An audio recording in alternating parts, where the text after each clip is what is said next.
Sa kalagitnaan ng taong 2025, umusbong ang tensyon sa kabisera ng Angola. Matagal nang nararamdaman ng mga lokal na mamamayan ang bigat na presensya ng mga dayuhang partikular na ng mga negosyanteng Chinese para sa mga proyekto ng pagmimina, konstruksyon at kalakalan. Habang lumalalim ang kahirapan at tumataas ang presyo ng mga bilihin, kumalat ang naratibo na inaagaw ng mga banyaga ang trabaho at negosyo na dapat sana ay para sa mga Angolano. Lalong nag-init ang sitwasyon ng isang insidenteng pambabastos umano ng isang Chinese employer sa isang lokal na manggagawa ang kumalat sa social media. Mabilis na nagtipon ang mga galit na mamamayan sa harap ng isang pamilihan kung saan dominado ng mga negosyanteng Chino. Sa umpisa, sigaw at placard lang ang dala ng mga tao, humihingi ng katarungan at patas na oportunidad. Subalit habang tumatagal, naging marahas ang sitwasyon. Bato, kahoy at bote ang nagsiliparan. Ilang tindahan na pag-aari ng mga Chinese national ang pinasok at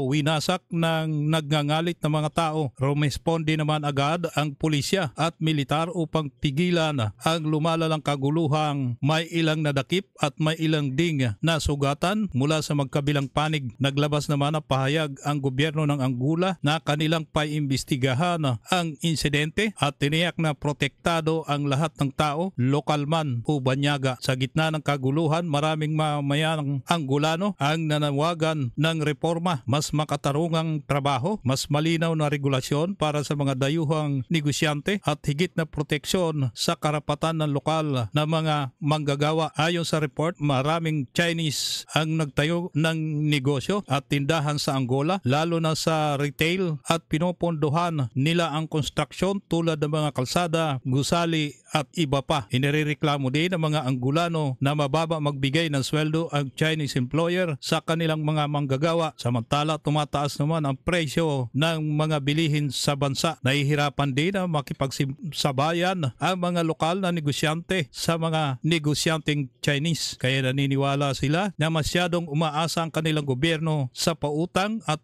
proyekto ng China, maging simbolo tuloy ang mga Chinese ng dayuhang impluensya na tila umaagaw ng soberanya ng bansa.